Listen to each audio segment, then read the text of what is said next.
नमस्कार, आप सभी को हमारे चैनल में हार्दिक स्वागत है।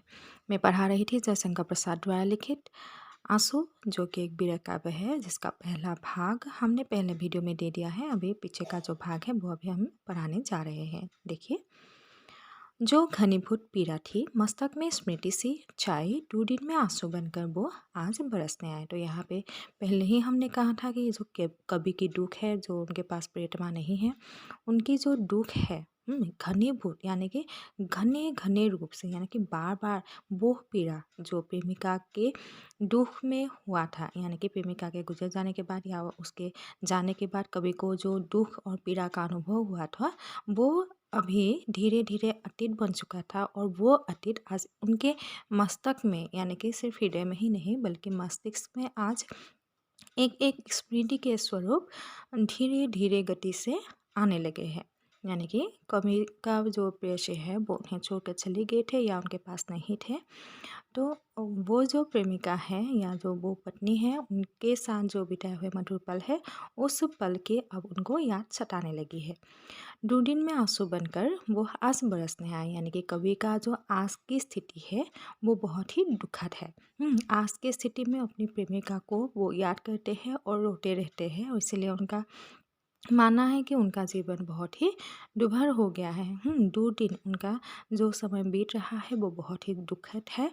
और आज ऐसे दुखद दिन में सिर्फ प्रेमिका की जो यादें हैं, जैसे कि बादल बरसते रहते हैं, बारिश होते रहते हैं, उसी प्रकार बारिश के जैसे ही उनकी जो भी बातें हैं, जो कथन है या उनके साथ बिताए हुए जो भी पल है, मधुर पल थे, वो आज स्मृति के स्वरूप एक एक करके उनके हृदय को छा गया है या हृदय में छा गया है। सिर्फ मस्तिष्क में ही नहीं, हृदय में भी वो बातें छा गया है। और वही बातें आज उनके आँखों से, दुख जो है उनके आँखों से बहने लगे हैं।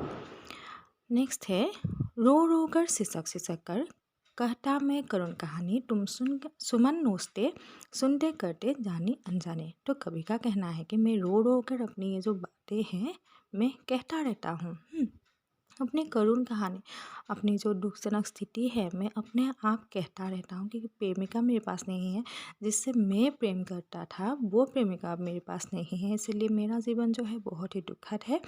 और मैं अपनी कहानी कहता रहता हूँ। और तुम सुमन नोचते, जैसे कि सुमन यानी कि फूल, फूल को कोई नोच लेता है, कुचल लेता है, तो उसकी जो स्थिति है बहुत ही दुखद होते हैं। यानी कि फूल खिले हुए ही अच्छा लगता है, जब वो मुरझा जाते हैं या उसको तोड़ मोड़ देता है तो वो बिल्कुल भी अच्छा नहीं लगता। उसी प्रकार उनके हृदय को भी जैसे कि प्रेमिका ने निचोड़ डाला है, ठग लिया है। और वो कहते हैं कि तुम सुमन नोचते सुनते करते जाने अनजाने, तुम अनजाने बन के या जाने ही अनजाने में तुमने क्या किया पता नहीं, लेकिन मेरे हृदय को तुमने तोड़ दिया है। जिस प्रकार फूल को कुचले जाते हैं, उसी प्रकार तुमने भी मेरे हृदय को मसल दिया है। और मैं वो बातें अभी रो रो के कह रहा हूँ कि तुमने मेरे जीवन को तबाह कर दिया है, यानी कि मेरे जीवन में जो भी सुख था वो तुमने छीन लिया है। नेक्स्ट है, मैं बल खाता जाता था मोहित बेसुध बलिहारी, अंतर के तार खींचे थे तीखी थी टान हमारी। आ, तो उनका कहना है कि मैं बल खाता था, यानी कि मैं अपने आप को साहस दिलाता रहता था। मोहित बेसुध बलिहारी, मैं तो बेसुध था, मैं बलिहारी था, मैं तुम्हारे प्रेम में खो चुका था, मैं पागल हो गया था। लेकिन अब का स्थिति जो है, ऐसा स्थिति में मुझे क्या करना है, हिम्मत रखना है, बल खाना है, यानी कि हिम्मत रखना है, ताकि मैं अपने आप को फिर खो ना दूँ।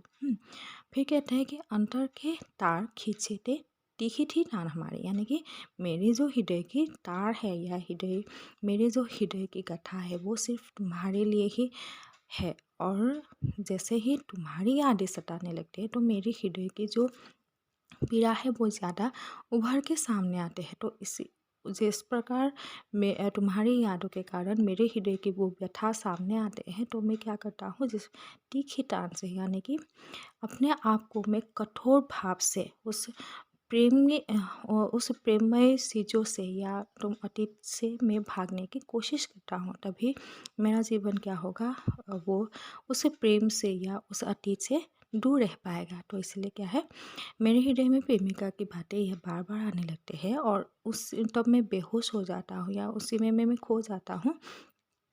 और ऐसे समय में जब मैं सिर्फ प्रेमिका के बातों में खो जाता हूँ, तो उस समय मैं अपने आप के हृदय को मैं एक रिहा बना लेता हूँ।